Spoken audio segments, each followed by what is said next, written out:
America Philippines को कई सालों से खाली जबानी सपोर्ट करता रहा है। मोदी जी ने संदेश दिया है कि तुम हमारे मित्र हो तो तुम्हारा सॉवरेंटी, तुम्हारी सुरक्षा की मोदी की गारंटी है। और गारंटी कैसे? ये पकड़ो ब्रह्मोस। एशियान के जितने 10 देश हैं सब पर दादागिरी करता रहा है चीन। अच्छा, कभी ऐसा सोच सकते हैं कि मोदी अगर प्रधानमंत्री नहीं होते तो हम फिलीपींस को ब्रह्मोस मिसाइल दे सकते थे? नेवर। अरे डीआरडीओ को चेन में बांध के रखा गया था, बॉर्डर रोड्स को चेन में बांध के रखा गया था। मोदी जी ने पिंजरा था उसको खोल दिया। तो मोदी जी ने साबित कर दिया है कि हम जिससे मित्रता करते हैं उसके साथ बारिश, आंधी, तूफान में साथ खड़े रहते हैं। हमको मिलिट्री इक्विपमेंट भी देना पड़े तो हम देंगे। दिया। चाइना को अब नींद नहीं आएगी।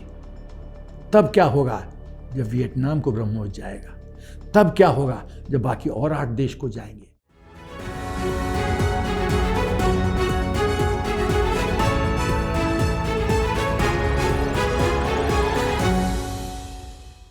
नमस्कार, कैपिटल टीवी में आपका स्वागत है। वैसे तो हिंदुस्तान में चुनाव चल रहे हैं। लोगों को लग रहा है कि प्रधानमंत्री मोदी दिन रात कैंपेन में लगे हुए हैं, लेकिन आज एक ऐसी खबर आई है जिसे आप सुनेंगे तो आपको समझ में आ जाएगा कि कैसे प्रधानमंत्री मोदी ने चीन को चारों खाने चित्त कर दिया है। वैसे कई सारे एनजीओज, पत्रकारों, पॉलिटिकल पार्टीज, खास करके विपक्षी पार्टियां उनको पैसे देकर इस सरकार को गिराने के जुगत में चाइनीज एजेंसियां लगी हुई थी। लेकिन आज ऐसा जो कहते धोबी पछाड़ दांव खेला प्रधानमंत्री मोदी ने कि हाहाकार मचा हुआ है चीन में। ब्रह्मोस मिसाइल एक ऐसी जगह पे तैनात होने जा रहा है कि जिससे चीन की नींद उड़ गई है। हिंदुस्तान को मॉनेटरी गेन भी हो रहा है, हम एक्सपोर्ट भी कर रहे हैं अपने वेपन्स को, और साथ ही साथ अपने दुश्मनों को हम घेरने में भी कामयाब हो गए हैं। बड़ी खबर है, जरा ध्यान से सारी चीजों को सुनिएगा। और ये पूरी कहानी बताने के लिए हमारे साथ मैं जर्नलिस्ट सिन्हा साहब है। आपका बहुत बहुत स्वागत है। ये प्रधानमंत्री ने बैठे बैठे एक मिसाइल मार दिया। एकदम आपने शब्द इस्तेमाल किया, धोबिया पछाड़। बिहार में उसको धोबिया पाठ बोलते हैं। हाँ, धोबिया पाठक। बहुत ही जियो स्ट्रैटेजिकली मास्टर स्ट्रोक है। अमेरिका फिलीपींस को कई सालों से खाली जबानी सपोर्ट करता रहा है। जबानी से ख्याली पुलाव से तो कुछ होता नहीं है। खबर यह है कि हिंदुस्तान दुनिया का सबसे घातक मिसाइल ब्रह्मोस वो फिलीपींस को देने जा रहा है। करेक्ट। तो अमेरिका तो खाली जबानी सपोर्ट कर रहा है। जबानी सपोर्ट से चाइना को डेटर कर सकते हो? नहीं। मोदी जी ने कहा कि हम तुमको 2022 में ये नेगोशिएशन एग्रीमेंट साइन हुआ था परचेज के लिए। सोचो, मतलब 1.5 साल भी नहीं हुआ है, ब्रह्मोस का सप्लाई शुरू हो गया है। C-17 ग्लोब मास्टर पहुंच गया वहां पे। अनलोडिंग शुरू हो गई है ब्रह्मोस मिसाइल की। मतलब मोदी जी ने संदेश दिया है कि तुम हमारे मित्र हो तो तुम्हारा सॉवरेंटी, तुम्हारी सुरक्षा की मोदी की गारंटी है। और गारंटी कैसे? ये पकड़ो ब्रह्मोस। और चीन आग दिखाए तो फिर आग फोड़ देना। बस एक ब्रह्मोस फायर करना है। ब्रह्मोस का उसका जो रेंज है वो करीब 297 किलोमीटर्स का रेंज है। और ब्यूटी ये है कि इसको एयर डिफेंस सिस्टम पकड़ नहीं सकता है, क्योंकि क्रूज मिसाइल है। 2 तरह के मिसाइल होते हैं, क्रूज मिसाइल और बैलिस्टिक मिसाइल। क्रूज मिसाइल जो धरती के साथ पैरेलल चलता है, धरती के सरफेस को मतलब उसी के दिशा में चलता है। और जो दूसरा वाला मिसाइल है बैलिस्टिक, वो पहले ऊपर जाता है फिर नीचे आता है ग्रेविटी के द्वारा। तो क्रूज मिसाइल ऐसे नेगोशिएट करता है कि दुश्मन के एयर डिफेंस सिस्टम को चकमा देकर अपने टारगेट पे पहुंचता है और ध्वस्त करता है। और दुनिया का फास्टेस्ट मिसाइल है। फास्टेस्ट। अब ये बताइए कि फिलीपींस को इसकी क्यों जरूरत पड़ गई और फिलीपींस को देने से फिलीपींस को क्या फायदा होगा? एकदम बहुत अच्छा प्रश्न है। फिलीपींस को इसलिए जरूरत पड़ी, पहले क्योंकि चाइना एक बुल्ली है। जैसे एक मोहल्ला में होता है ना, एक गुंडा होता है, वो छोटे छोटे बच्चों को डरा के धमका करता है, कुछ करो तो चाकू मार देंगे। लोग डरते हैं। एशियान के जितने 10 देश हैं सब पर दादागिरी करता रहा है चीन, और लोग डरते रहे। भाई कमज़ोर आदमी, एक लिलीपुट गामा पहलवान से कैसे लड़ेगा, दारा सिंह से कैसे लड़ेगा, तो सहता रहा है सब। इमेजिन करो कि यूनाइटेड नेशंस का रूल है, UNCLOS united nation convention on law of seas, जो कि कहता है कि किसी भी देश का उसके जो कोस्ट हैं वहाँ से 200 नॉटिकल माइल्स उसका EEZ है, एक्सक्लूसिव इकोनॉमिक जोन, सॉवरेंटी उस देश का है और किसी देश का नहीं हो सकता है। और ये घुस के वहाँ पे जो है और चीन बोलता चीन बोलता कि मैं तो नहीं मानता, मैं तो नहीं मानता, वो चीन बोलता है।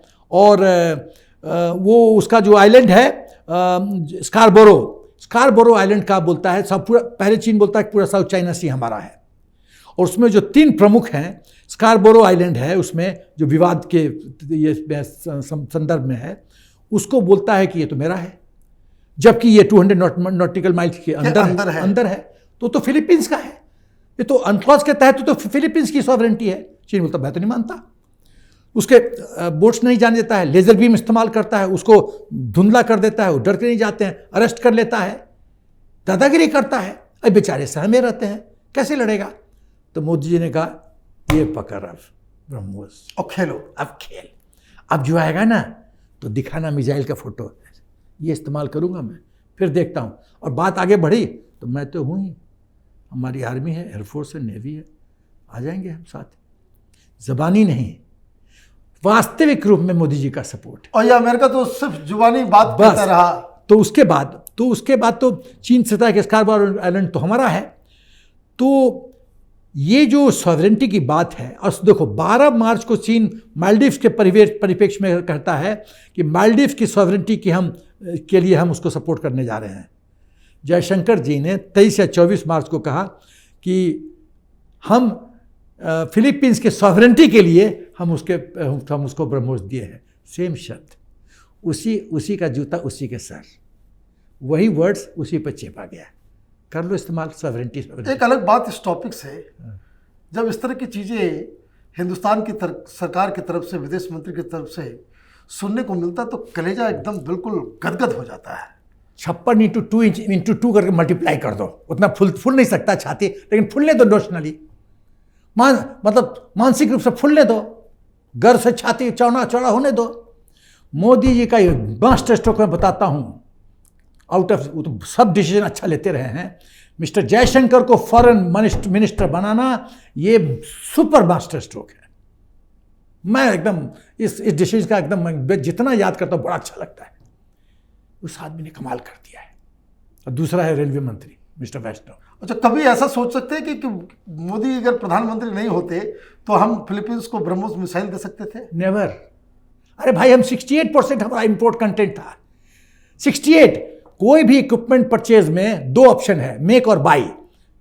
मैं तो आर्मी हेडक्वार्टर्स में प्रोक्योरमेंट में बहुत एसोसिएटेड रहा हूं, मैं सब जानता हूं। तो हम खरीदते थे मलाई चाटने के लिए, बिना दलाली के कुछ नहीं। अरे डीआरडीओ को चेन में बांध के रखा गया था, बॉर्डर रोड्स को चेन में बांध के रखा गया था।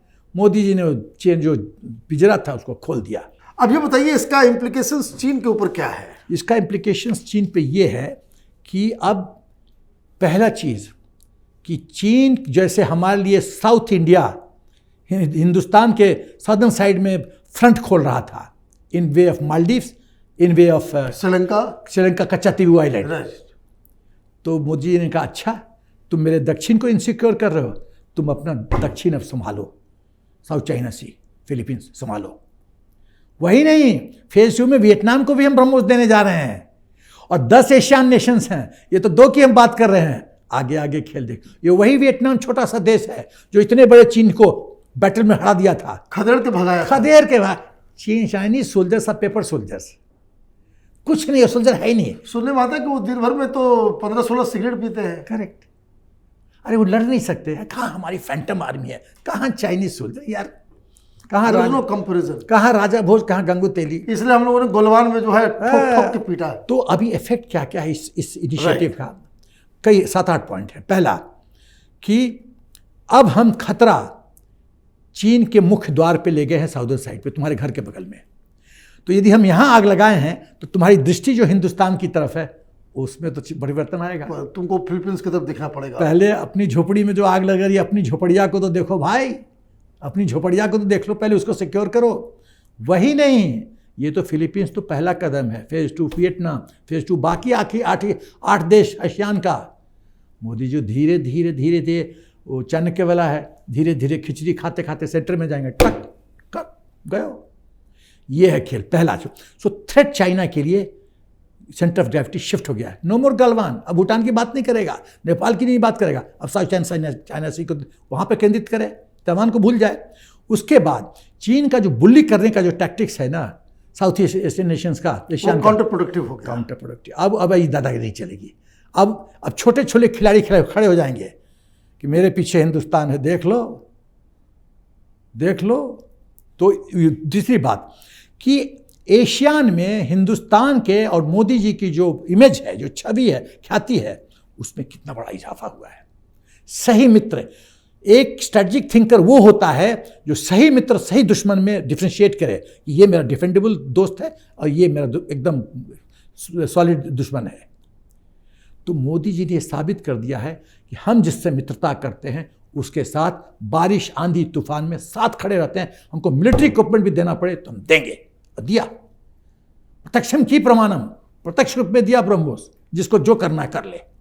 तो ये संदेश कि एशियान में हमारा कद बढ़ गया। उसके बाद इकोनॉमिक अपॉर्चुनिटी खुलेगा।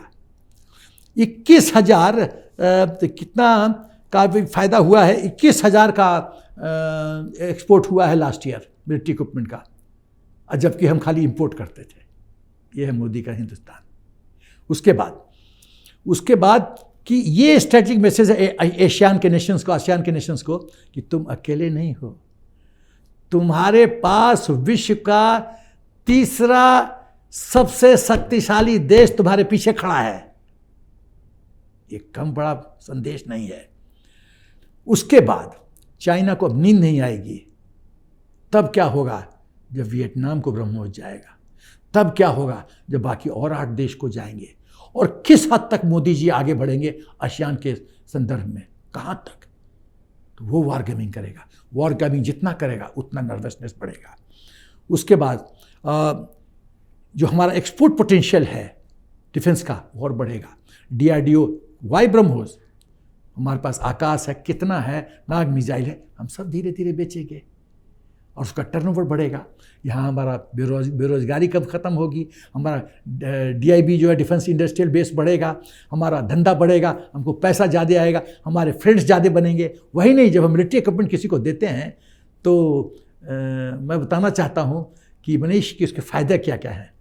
खाली एक पकौड़ा नहीं कि बेच दिया और खा लिए ना, maintenance spares, OTB, all time buy spares, repair, overall वो फैसिलिटी, और वहाँ के पॉलिटिकल सिस्टम में पकड़। तो ये डिफेंस का मामला है। तो कितना फ़ायदा है देखो, मतलब एक तीर से कितने चीज़ों को ध्वस्त कर रहे हैं मोदी जी। और ये सिर्फ प्रधानमंत्री मोदी ही कर सकते हैं। विजन नहीं, विजन है ना। जो लोग को यहाँ नहीं विजन था पुराने प्रधानमंत्रियों को कि भाई कच्चा तीबू क्या है, वो छोटा सा आइलैंड है, माउंटेन टॉप है, वो कैसे प्रधानमंत्री बन सकता है। मोदी जी 2047 की बात कर रहे हैं, 24 में है, और यही सब शुरुआत है। यही सब शुरुआत है।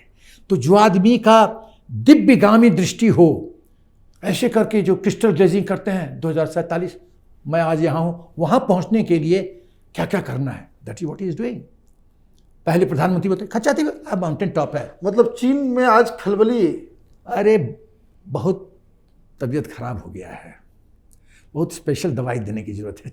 आपका बहुत बहुत धन्यवाद, आपने इतने इम्पोर्टेंट मसले पे अच्छे तरीके से समझाया। आपका बहुत बहुत धन्यवाद। अगर आपको ये वीडियो पसंद आया तो आप उसे लाइक करें, शेयर करें और कैपिटल टीवी को सब्सक्राइब करें। धन्यवाद।